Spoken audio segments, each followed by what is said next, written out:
Greetings everyone, I am Shakina the Nerd Disruptor and I'm back again with another video. If you have not subscribed to my channel, I encourage you to click the bell icon below and subscribe today so that you can stay up to date with my videos.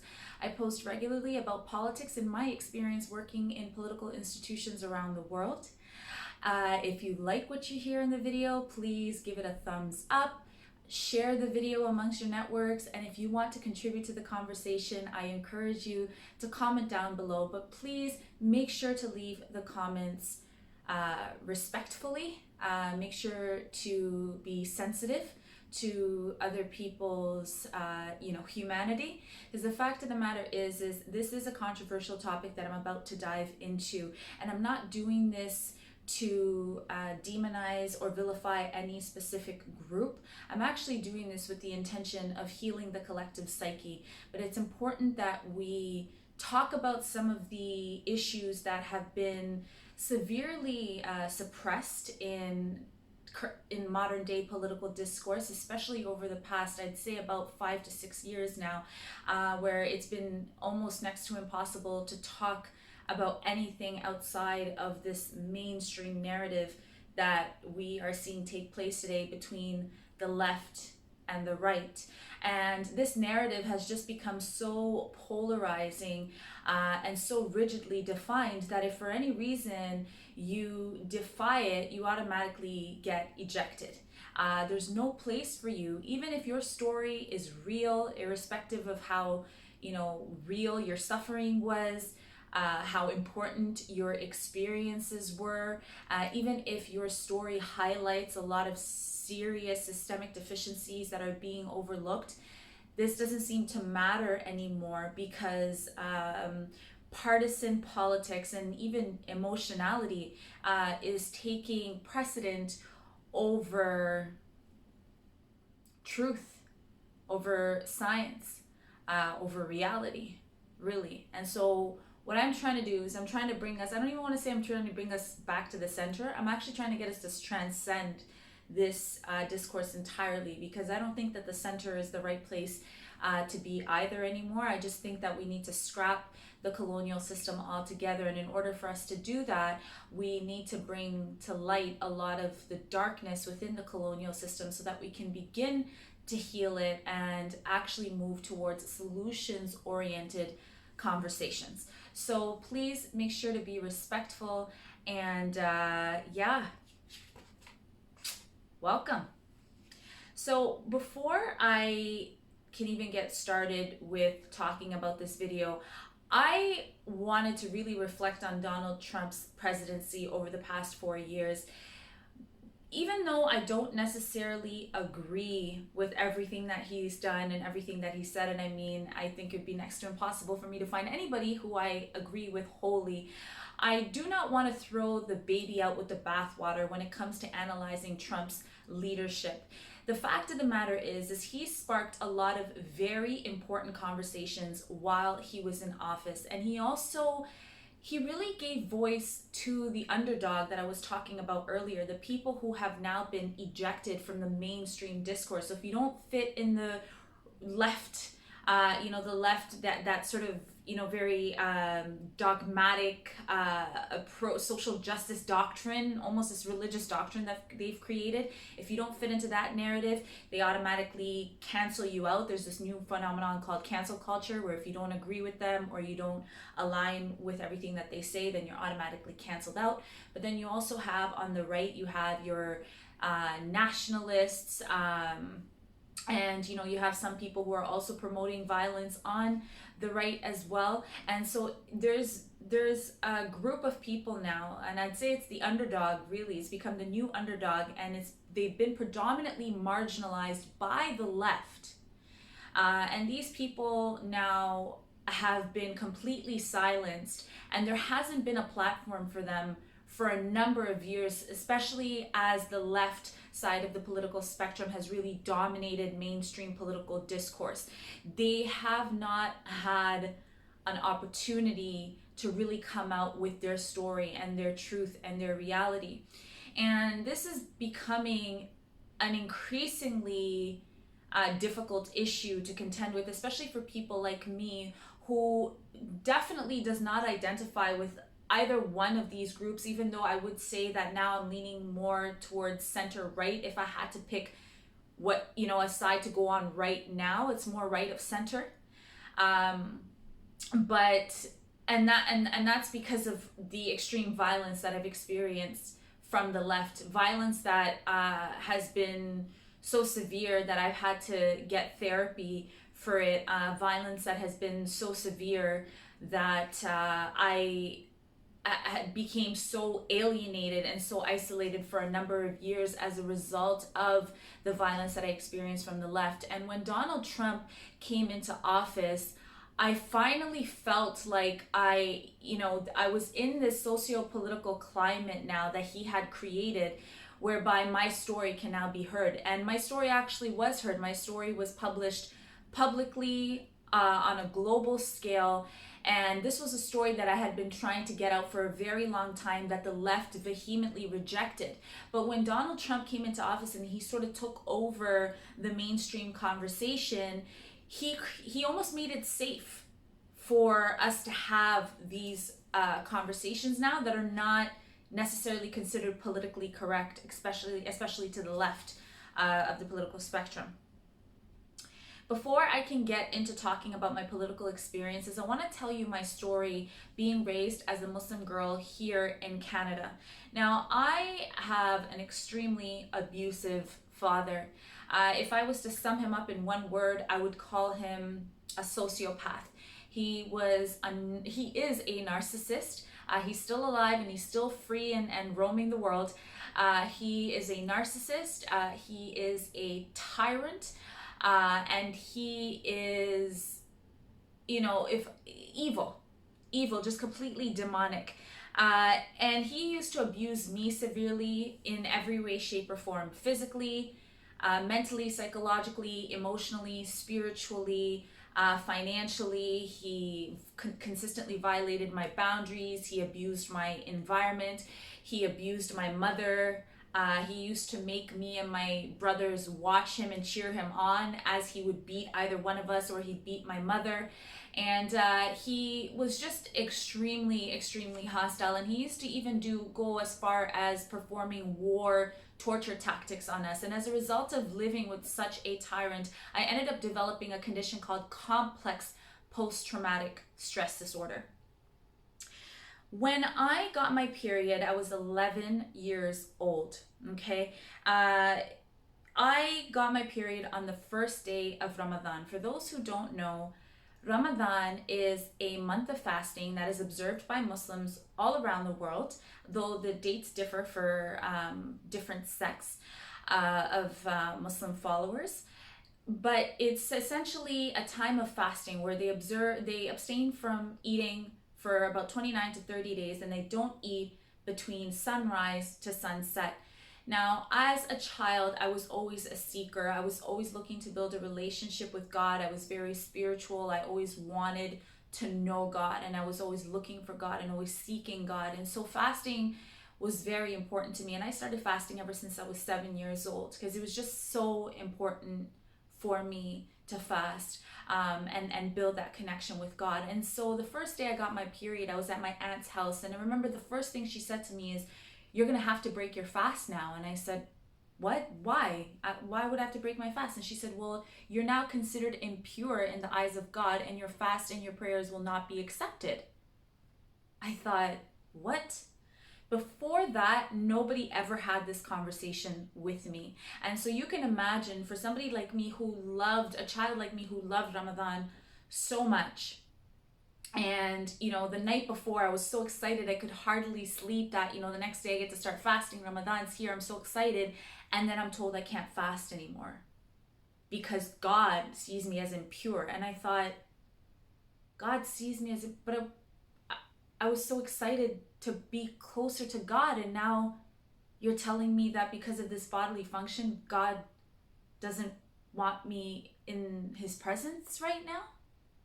It didn't make any sense to me, and quite frankly, I was devastated, but I had nobody to talk to and process these emotions and this pain with. I followed what she said to me because I didn't want to disappoint God, and I didn't want to make God angry by continuing to fast when God saw me as filthy. So I followed the command and I broke my fast. I begged her not to tell my father that I got my period because I wasn't sure how he was going to react, but I knew it wasn't going to be good. I didn't know what exactly he would do, but I knew that whatever his reaction would be violent. So I begged her not to say anything. She didn't listen to me. She went ahead and she told my father. When I got home, I knocked on the door, and before I can even step foot in the apartment, my father asked me, "So what happened today?" And I said, "Nothing." And he's like, "No, something happened." And I said, "No, I don't know what you're talking about." And he said, "Tell me what happened today. Why didn't you fast?" And that's when I told him that I got my period. And he called my brothers, and my mom was there, and he told my brothers that I got my period, and he made them all laugh at me, and he laughed at me as well, and he shamed me and humiliated me. And I remember I was so distraught that I ran to my room crying profusely. And it was in that moment that the seed of hatred was planted in my heart for my own body. I hated my body so much because the night before I was so excited to be close to God. I was so excited for Ramadan. I was so excited to connect with God. And the very next day, I became this object of shame and humiliation and filth. And nobody wanted me around, not even God. There was nowhere to go. I didn't even have God to turn to in that moment. And I couldn't pray because I was scared God didn't want me around because I was filthy. And so never in my life had I felt more alone than I did on the first day of my period as a Muslim girl. It goes without saying, I'm sure, that the abuse worsened in my household. My father would shame me constantly every time I got my period. I did my level best to hide it, but I couldn't always hide it. I started getting proposals from older men. I started getting proposals from older men because this is another problem within Muslim communities. And please bear in mind that Muslims are not monolithic. There are so many different sects of within the religion, and so it's important to know that there's that diversity as well. But I say Muslim communities as a short form to acknowledge that diversity. And a lot of Muslim communities around the world consider menstruation a marker of adulthood, even though it's really only just the beginning of a young menstruator starting to grow and into their bodies. A lot of Muslim communities consider this the ultimate stage of puberty. And so what happens is now, if she's 9 years old and she gets her period, or she's 13 years old and she gets her period, as long as she gets her period, she's now of marriageable age. So suitors, and because she can now give birth, and so suitors will start, older men in their 30s and 40s will come looking for these young girls who are between the ages of 9 to 14 years old, looking for their hand in marriage. In fact, my father was one of those men. He married my mother. My father is a pedophile, and he married my mother at 15 years old while she was still a child.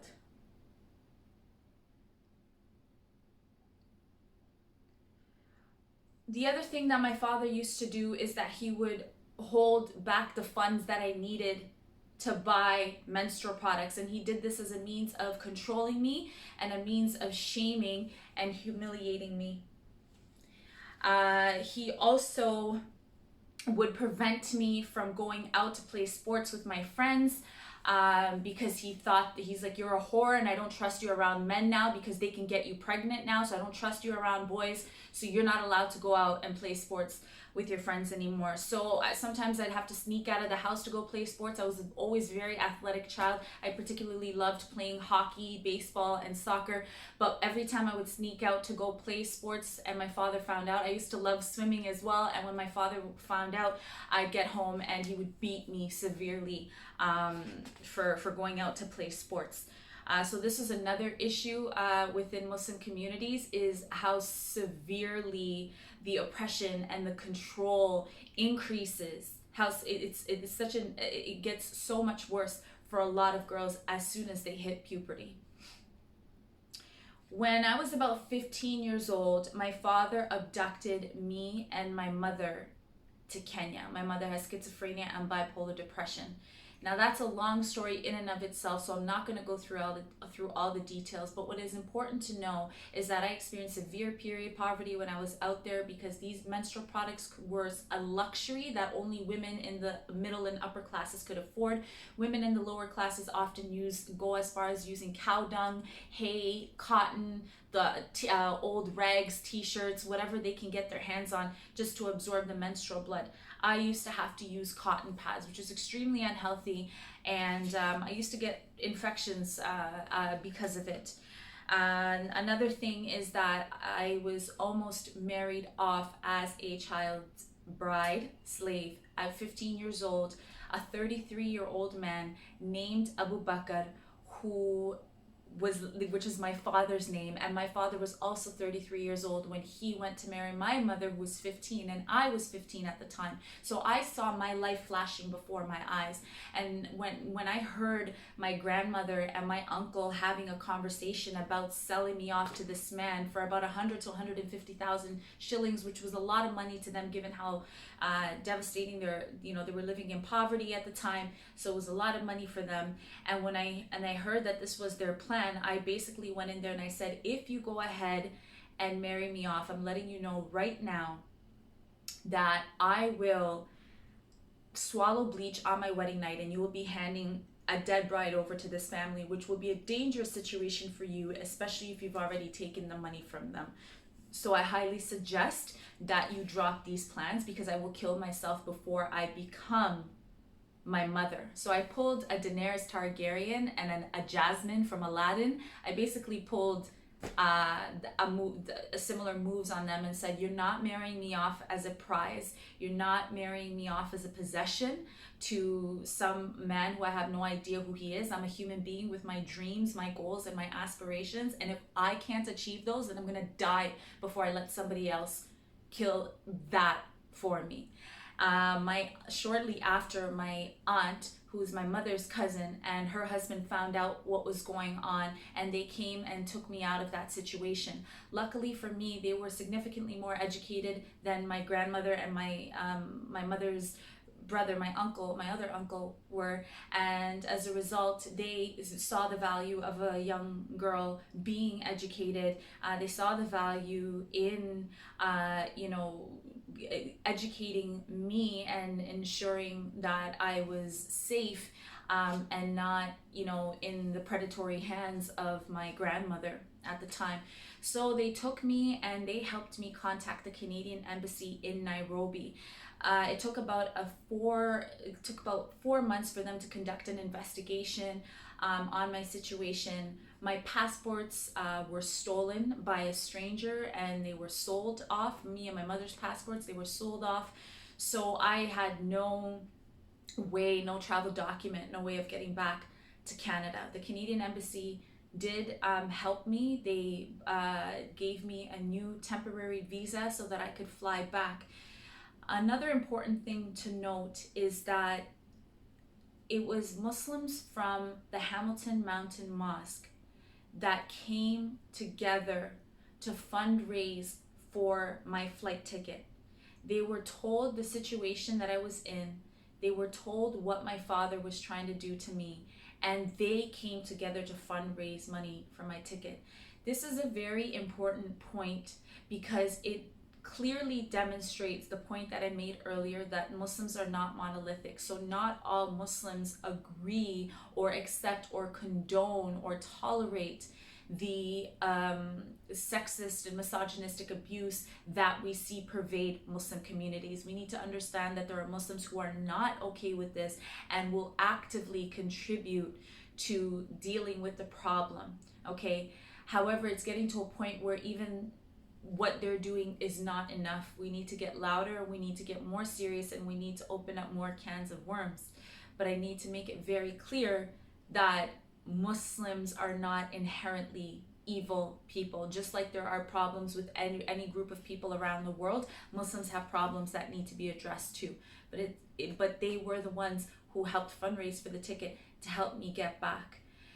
Before I got back to Canada, I had to stay in hiding for that 4 months that they were doing that investigation. I had to wear a niqab to cover my face as well as an abaya, because my father had circulated a letter full of lies talking about how I used to prostitute myself for money, and I was stripping for money, and all these sorts of false allegations that he made about me, and allegations that could have gotten me killed, especially where I was at the time, and given that I had absolutely no protection except Jesus Christ. And he circulated this letter. He got my uncle to circulate the letter, as well as my grandmother and my aunt, and he instructed my grandmother, uncle, and aunt to find me and tie a ball and chain to my leg and literally hold me in confinement and starve me to death. This was what he asked them to do, and they were actually doing it. They actually used to come looking for me often. I would have to go into hiding often. They'd come looking for me to try and do exactly what it was that my father asked them to do. I did manage to come back, and when I came back to Canada, I lived with a legal guardian at the time. She was a Muslim woman as well.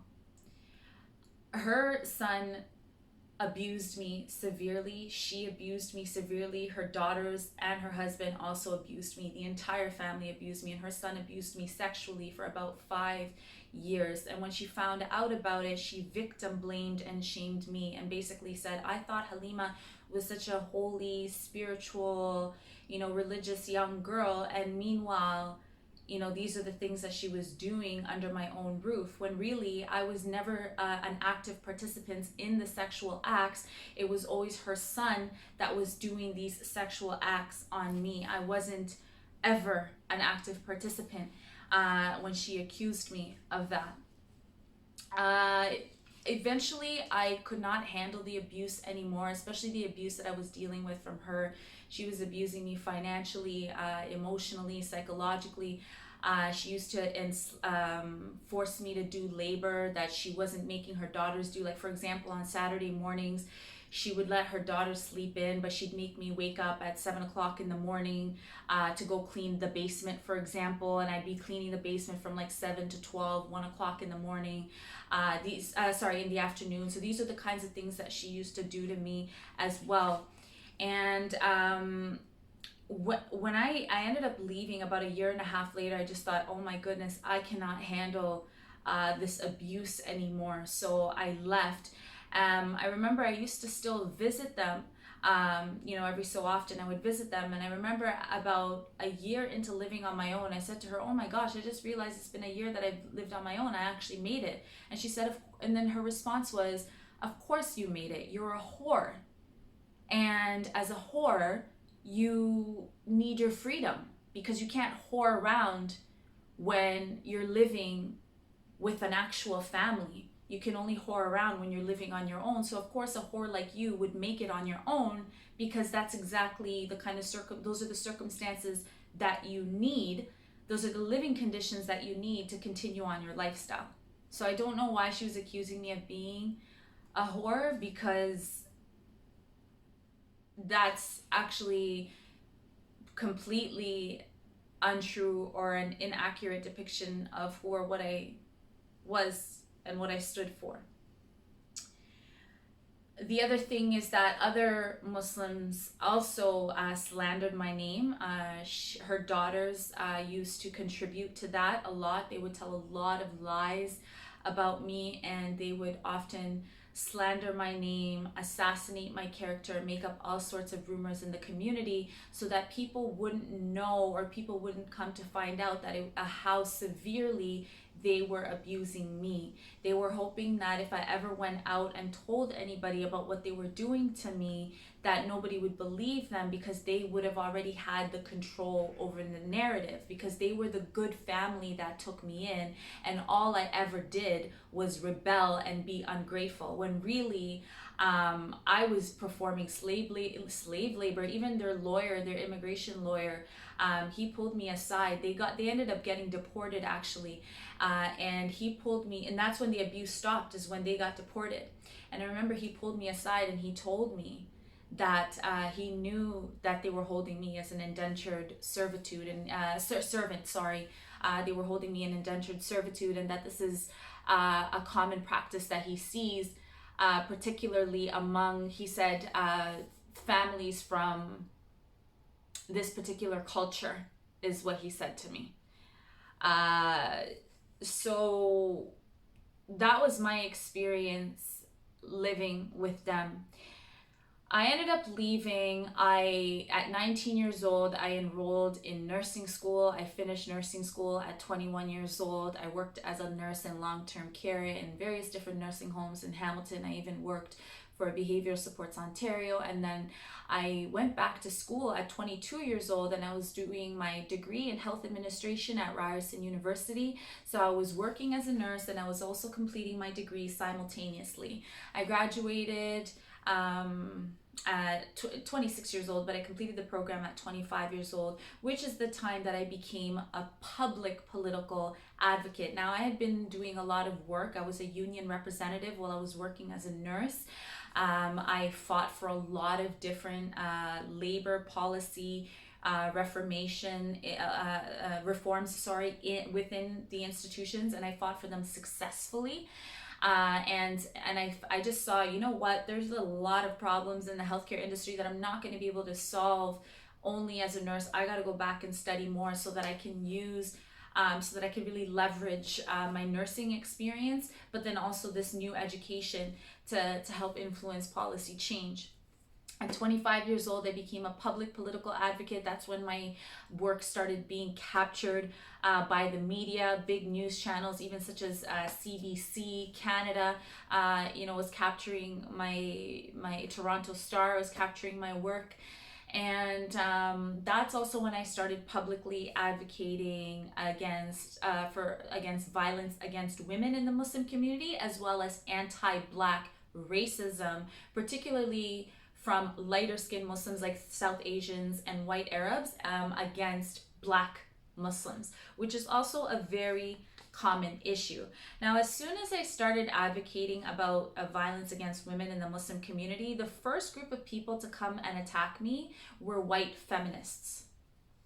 Yeah, you heard that correctly. It was white feminists that became the first people to come and attack me when I started talking about violence against Muslim women and girls in the Muslim community. And the problem with this is that this is not the first time I've advocated for violence against women and have been silenced by white feminists. They almost automatically take the side of the people that I'm advocating against, or the issue that I'm advocating against, and they do whatever they can to resist my vocalizations and resist my advocacy. And this was definitely an example of that. They were accusing me of being violent. They were accusing me of being Islamophobic or inciting Islamophobia. I was attacked by Muslim men. I had Muslim men make threats as far as saying that they were going to chase me out of Canada by the time they were done with me. Some of them, I was beaten by one of them. One of them beat me. They slandered my name. They assassinated my character. I had one Muslim man approach me and actually ask me if I would start.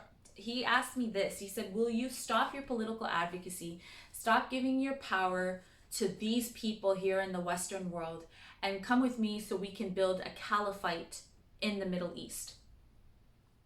And I just looked at him. I'm like, "You must be out of your mind. First of all, I'm Canadian. I would never do that. Second of all, why in the hell would I support the establishment of a system that will be built literally on my oppression as a woman? Why would I do that? That's just ridiculous." So I didn't entertain much of that conversation with him. But shortly after I had that conversation with him, I was approached by the Canadian Security Intelligence Services. Yes, they came to my door and they were monitoring me for a while. CSIS actually has a file open on me. They've been actively watching me for years. And they've basically been looking at my they wanted me to be an informant actually within the Muslim community. And I just thought to myself, you want me to be an informant for the government? Like, you've got to be out of your mind. But it's just interesting because I see Canadians talking about Donald J. Trump and accusing him of wanting to initiate surveillance and monitoring the Muslim community, when Donald Trump on several occasions made it very clear. He delineated between, the average American Muslim and radical Islamic groups such as ISIS or Al-Shabaab.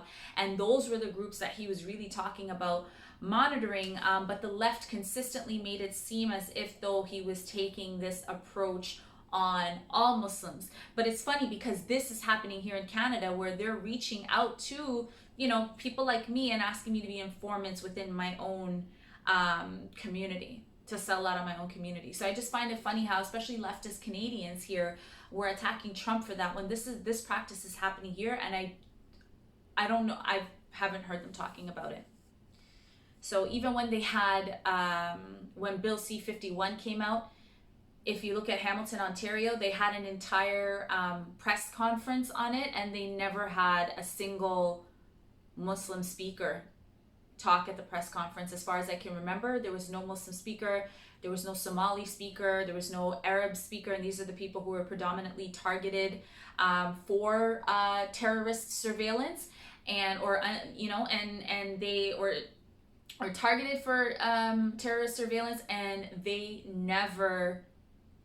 didn't bring a speaker on board for that. So I just find it interesting how they'll attack Trump, but then looking at how they exclude Muslims in these conversations, and then also how they're not doing enough to advocate for how Muslims are being monitored by the Canadian government here.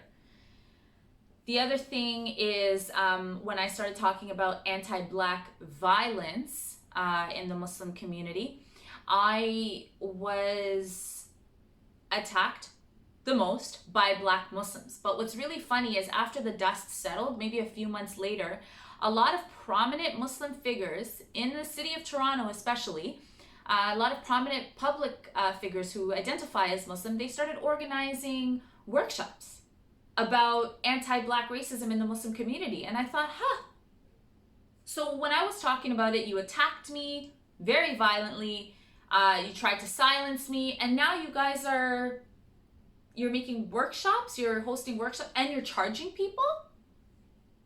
Oh, wow. So essentially, what you see here is an industry. You see an industry here. You're seeing an industry. You're seeing a trend, and this trend is moving towards this whole narrative turning into an economic initiative. It's an industry. Okay? I had a Muslim woman approach me and tell me that she was so thankful that I would come out with my story the way that I did, and she was so inspired by my authenticity and my honesty.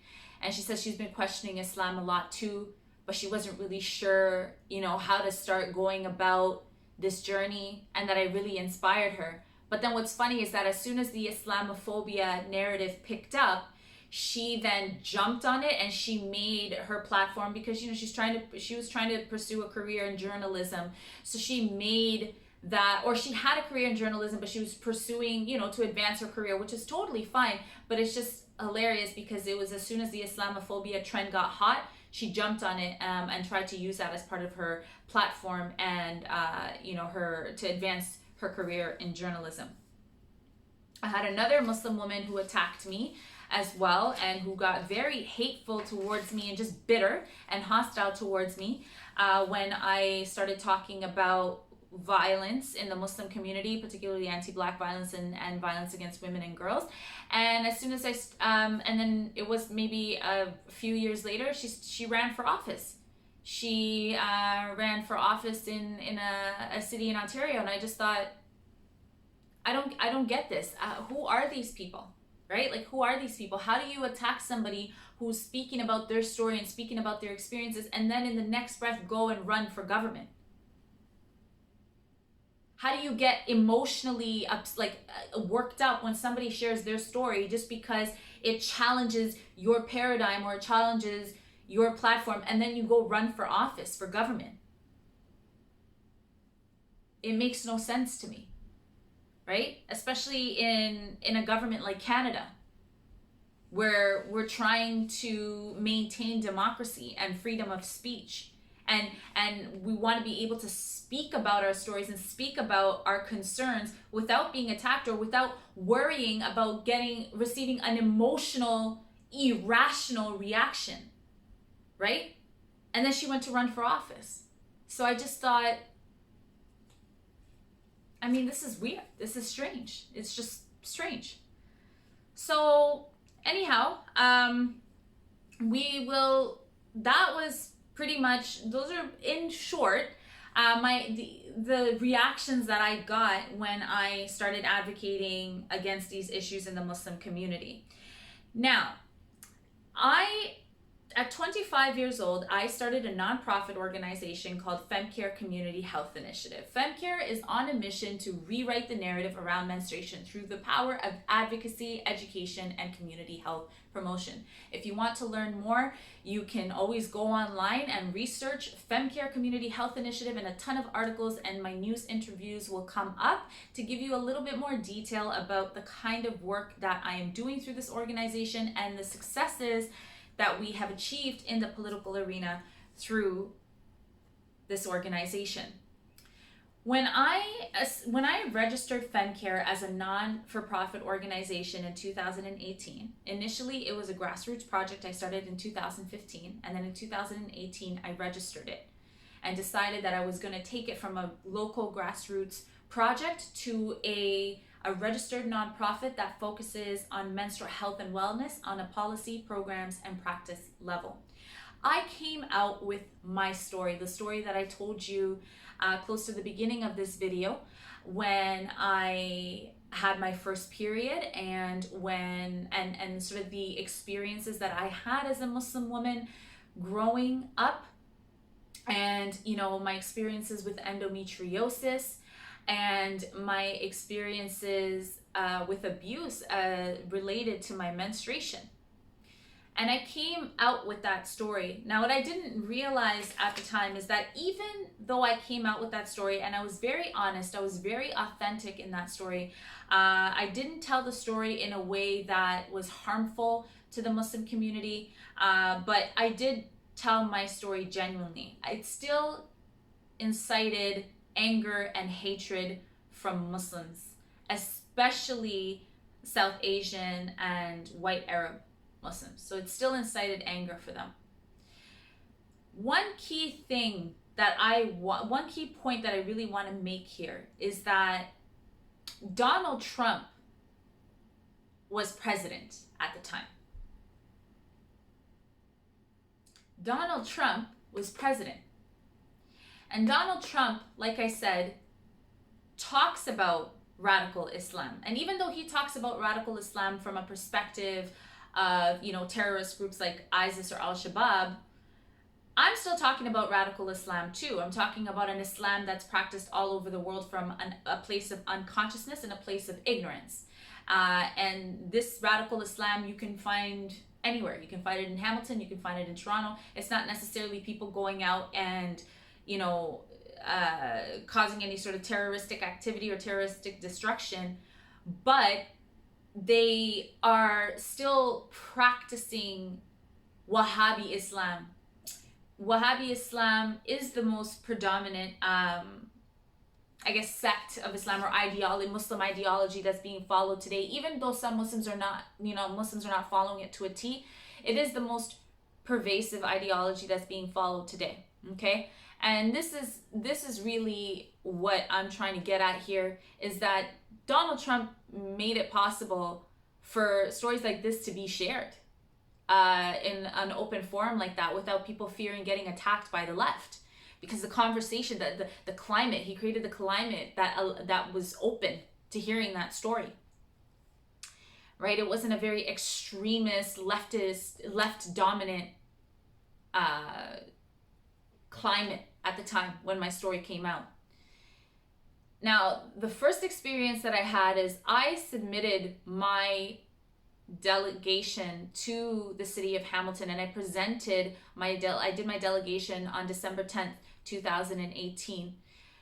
I shared my story of having experienced abuse as a Muslim woman, and two leftist leaning counselors went ahead and tried to steal my work. They tried to steal my work, and I was so upset, thinking, are you kidding me? I shared my story of how I suffered with my menstrual cycle, the abuse that I experienced as a Muslim woman, as a Canadian woman, as a woman who was living in poverty, as a woman with mental health issues. I explained this, and the best that you can come up with is try to steal my work and take credit for it as politicians. That's just absolutely abhorrent. Because what's worse is that my goal with my nonprofit organization was to start talking about period poverty, because it was the lowest hanging fruit at the time, and it was something easy. It was easy for society to digest something like distributing menstrual products to low income menstruators. But even that became a debate. But my ultimate goal was to get to a point where we can have conversations about how religions vilify menstruation and sort of the bigger issues that are happening as a result, such as period poverty, such as child marriage, violence against women and girls, domestic violence, rape and sexual abuse. Even if you look at places like Nepal, for example, they have a practice called Chalpati, where women are banished to tents for 7 days when they menstruate. Even though this practice has been outlawed, they're still practicing it today.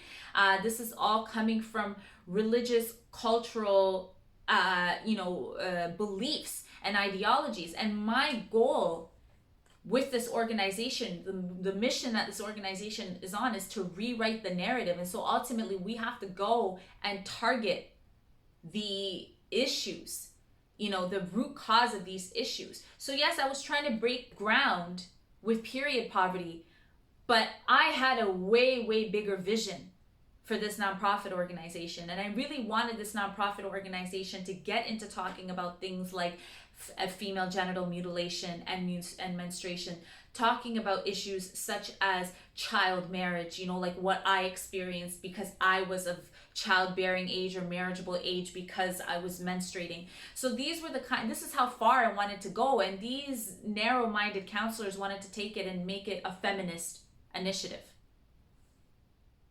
Can you imagine that? Here as a Muslim woman, I want to take this organization and go help other Muslim women, Sikh women, Hindu women, Christian women who are being abused as a result of their menstrual cycle, and they wanted to turn it into a feminist initiative. This is another problem with the left, is that there's no integrity in what they're doing anymore. Whether or not you think feminism is a noble cause is irrespective to the fact that you can't steal from one cause to support another. It doesn't work that way. The next experience that I had is I went up to Parliament Hill and I had a conversation with one of the ministers. I consulted the Minister of Status of Women, told her about my experiences with abuse growing up as a Muslim woman, especially where my menstrual cycle was concerned. And she promised me that she was going to help. She said, your story is so powerful, we're going to find a way to tell it. Well, they didn't tell my story. Instead, what they did is they took my work, and then the Liberal government implemented menstrual policy changes. So what they did is they started distributing menstrual products in all federally regulated washrooms as a result of my consulting work, when really what I was trying to get them to do was institute the same legislation that was instituted in the United States of America. In 2017, New York City's Senator Grace Meng tabled a motion to introduce the Menstrual Equity for All Act, which would ensure that all menstruators would have access to menstrual products when they need them, irrespective of their ability to fund these products. And this motion was passed under Donald Trump's presidency. I actually talked about this in the breakfast television interview that I did back in January 2019. I went on breakfast television and I talked about this motion that was tabled, and I said this is something that Canada can draw inspiration from the United States. As I said, this is a huge step forward for women's rights, for human rights, right, and even just advancement in healthcare. And this is something that Canada was completely lagging behind. Now, this motion was passed under Donald Trump's presidency. Meanwhile, we have Justin Trudeau here, who claims to be a feminist politician, who never did anything close to that. And instead, his party took work from my organization, called it their own, rebranded it, and took the money and said, okay, we're going to distribute it through federally regulated washrooms, so that it became a feminist initiative, just like what these city councilors were trying to do. And I said, I was never trying to make this a feminist initiative. I'm trying to get poor people or people who are experiencing poverty, low-income residents like me, like what I had to go through, to just have basic access to hygiene products. But we have our government who wants to take it and literally distribute it in their own washrooms. They want to take our tax money to distribute pads in their own washroom, even though they tell us that they take this tax money from us to help the poor.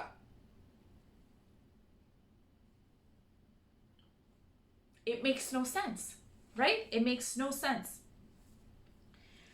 The next experience that I had was there was a South Asian woman who started a women's only mosque. She wanted to work with me on some period poverty initiatives, and she was hoping that I would really bring this conversation. I would lead this conversation within the mosque. And I had agreed to do that because I thought, you know what, this is totally within my mandate. I would love to be part of this. She asked me if I would lead a prayer at a Friday service that they were having with the grand opening of the mosque. It was going to happen on a Friday. She asked me if I would lead the prayer. I was so honored, and I said, absolutely. Now, mind you, I was not born again Christian at the time. I'm now reconnected with my Judeo-Christian roots. If I was Judeo-Christian at the time, I would have never accepted the offer. But at the time, I was still trying to I was trying to reconnect with God, I would say, and really trying to find my spirituality. And I thought, maybe I could still go back to Islam, but redefine it for myself. But then later, obviously, I became born again, realized Jesus Christ is the truth, so I'm not even going back in that direction. But that's where I was at the time. And so she and I had made the agreement that I would lead the prayer. And what happened was, maybe a week before or a few weeks before, she wrote a post on Facebook saying that the prayer was going to be led by someone else. She wrote the program basically for the service, and listed another woman who was South Asian as the one who was leading the prayer. So I just messaged her and I said, hey, I just wanted to confirm, like, am I still leading the prayer, or is this, did you change your mind? And she's like, oh my gosh, I totally forgot that I asked you to lead the prayer. I thought that was absurd, because the prayer was the center of the service. It was the most important part of it. How could you reach out to somebody and say that you want them to lead the prayer and then forget that you asked them that? So then she says to me, you know what? She's like, it's fine if you can't lead the prayer. If you want, though, you can go ahead and perform the adhan. Now, for those who don't know the history of the adhan is basically the call to prayer. And for those who don't know, there was a slave named Bilal, and he was taken from a slave to a nobleman because he accepted Islam, and basically the Prophet Muhammad ennobled him and asked him to call the first adhan. I think it was a special, I can't recall all the details now, but it was a special event, and he was asked to lead to recite the adhan. And so there was a racist undertone to her making that offer to me as a South Asian woman who's Muslim, to tell me as a black woman, oh, sorry, you can't lead the prayer, but you can go ahead and recite the adhan. It was a very insidious, racist undertone to her doing that to me. It was a form of anti-black racist violence, her doing that to me. The other experience that I had was, there was another white Arab woman who used to be very hostile towards me anytime I would advocate against some of the violence against women and girls and anti-black violence, etc., within the Muslim community. I write lots of posts about it on my social media, on my Facebook specifically, and she would always message me, trying to get me to tone it down.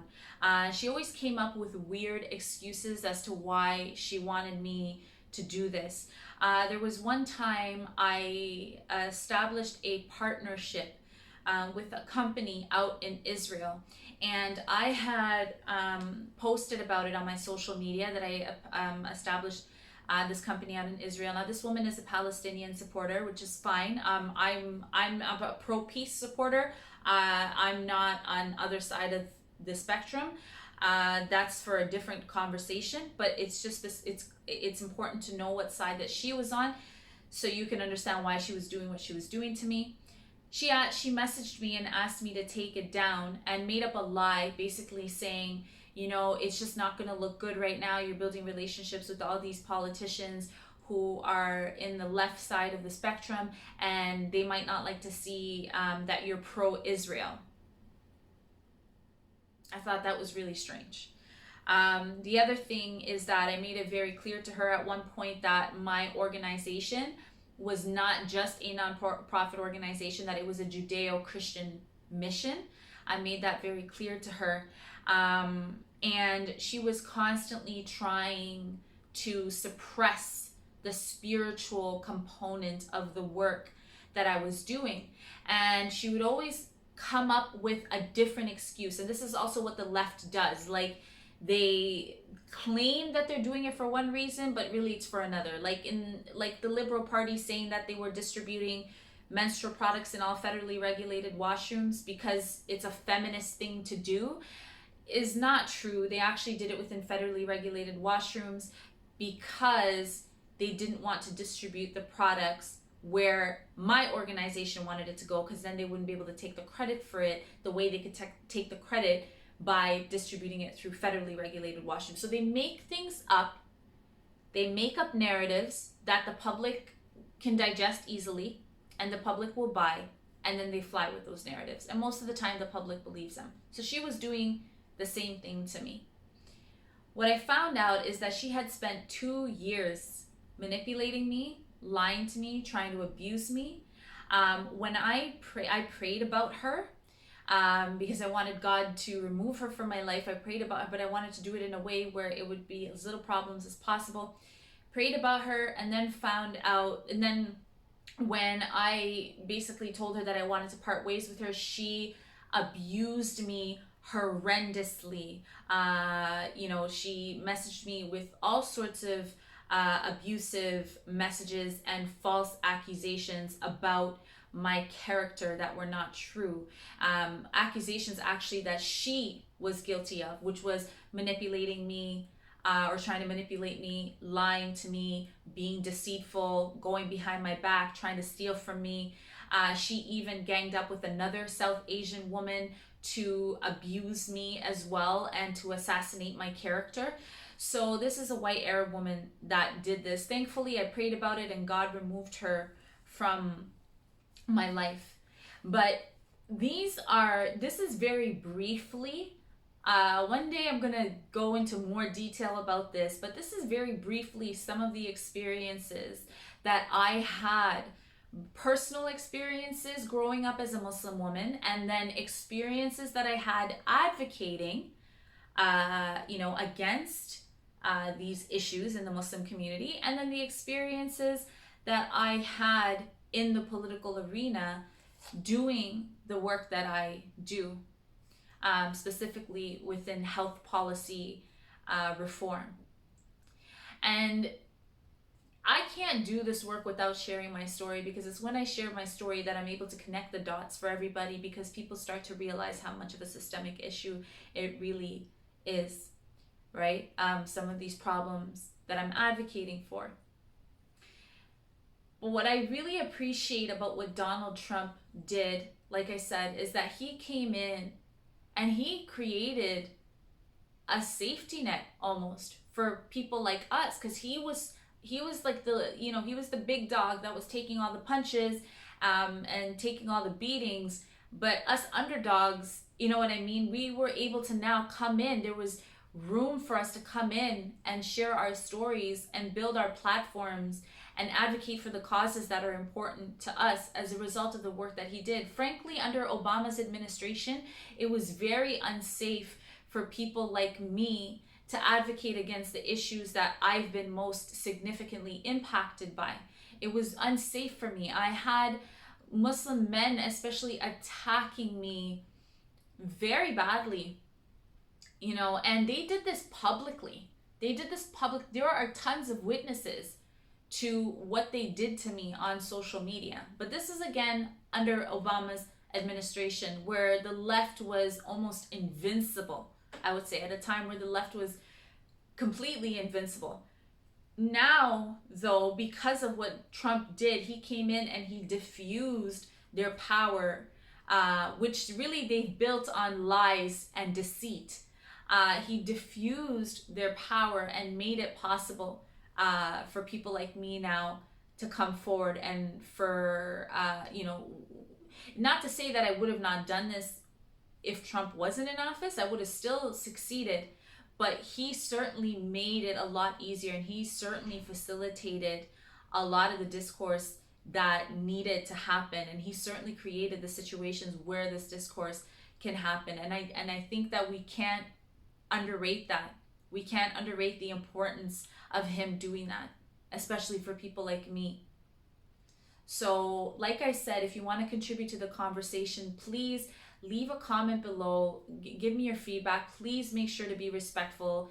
If you're disrespectful in any way, I'm just going to go ahead and delete your comment, and then I'm going to block you. It's really simple, because the fact of the matter is I did not do this video to incite hate or more division. There's already enough problems going on in the world right now, and I'm not trying at all to contribute to those problems. I'm trying to shed light on the root cause of all these problems, as painful as this process is, as uncomfortable as it is, and as much as I have been beaten up in every way, shape, or form as a result of the work that I'm doing. I'm not going to stop advocating